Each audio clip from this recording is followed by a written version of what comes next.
ناظرین و سامعین السلام علیکم ورحمۃ اللہ وبرکاتہ۔ مولا یصلی وسلم دائماً ابداً علی حبیبی کا خیر الخلق کلہم۔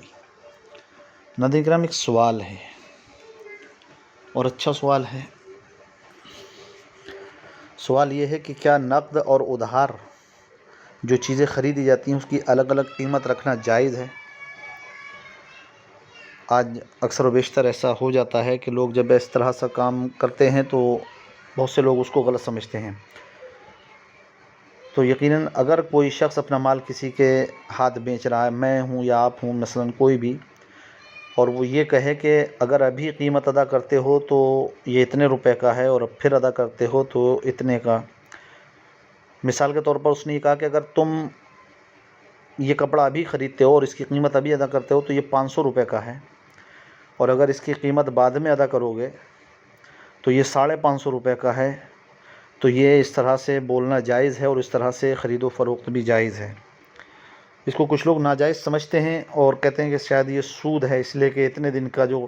بڑھا کر کے لیا وہ سود ہے۔ ایسا نہیں ہے، بلکہ اس نے قیمت بتا دی، یہ ان کی غلط فہمی ہے۔ ہاں، اگر خریداری کے وقت جیسے اس نے خریدا اور اس نے یہ نہیں کہا کہ نقد میں اتنے کا ہے اور ادھار میں اتنے کا ہے، بلکہ اس نے بتا دیا کہ کپڑا 500 روپے ہے،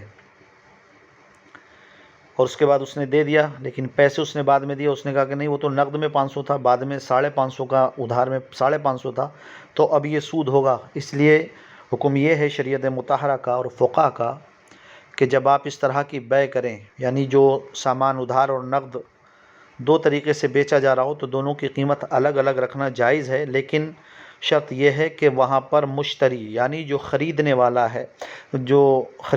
ہے اس کو یہ بتا دیں کہ اگر آپ نقد پیسہ دیں گے تو آپ کو یہ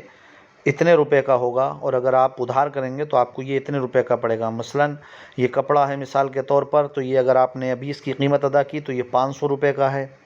اور اس کی قیمت اگر آپ نے بعد میں ادا کی، اب وہ چاہے 15 دن ہے، دن یا مہینہ بھر یا 1.5-2 مہینہ یا 5 دن، وہ جتنے دن بھی کہے، بہرحال ادھار ہے، اور وہ کہے کہ یہ ادھار اگر آپ لیں گے تو 550 کا ہے، تو وہ اس کے لیے جائز ہے۔ چاہیے کہ اب مشتری یعنی خریدنے والے کی ہمت ہے، وہ چاہے تو اس کو خریدے یا نہ خریدے، لیکن اس کو شریعت مطہرہ نے جائز رکھا ہے۔ اس میں آپ یہ نہیں کہہ سکتے کہ اس طرح سے نقد 500 کا اور ادھار 550 کا بیچنا یہ سود ہے، ہرگز نہیں، اس کو سود نہیں کہا جائے گا، وہ سود نہیں ہے، بلکہ وہ ایک طرح کی قیمت ادا کرنا ہے اور اس کو جو اس نے رکھی ہے۔ لیکن شرط بس یہی ہے کہ وہاں پر وہ بیچتے وقت اس چیز کو ظاہر کرے، بیچنے والا، کہ نقد میں 500 کی ہے اور ادھار میں 550 کی ہے، تو اس کے لیے جائز ہوگا۔ لیکن عام طریقے سے اس نے بتا دیا کہ یہ 500 کا ہے، اور اس کے بعد میں اس نے پیسے اس وقت نہیں دیے، ادھار لے لیا،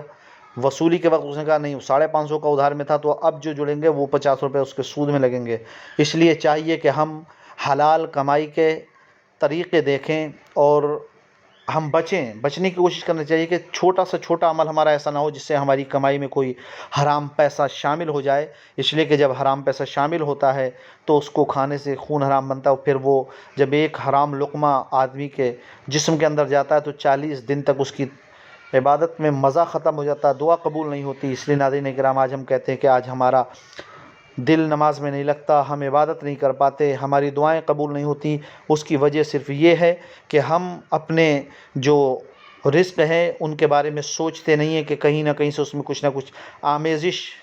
انجانے میں بھی اس میں اگر ہو جا رہی ہے تو یقیناً وہ ہماری دعاؤں سے لذت ختم کر دیتا ہے، ہماری دعاؤں کی برکتیں ختم کرتا ہے۔ اللہ تعالی ہمیں آپ کو سب کو عمل خیر کی توفیق عطا فرمائے اور مصطفیٰ کے فرمان کے مطابق ایمان کے ساتھ زندگی گزارنے کی توفیق عطا فرمائے۔ آمین و آخر دعوانا۔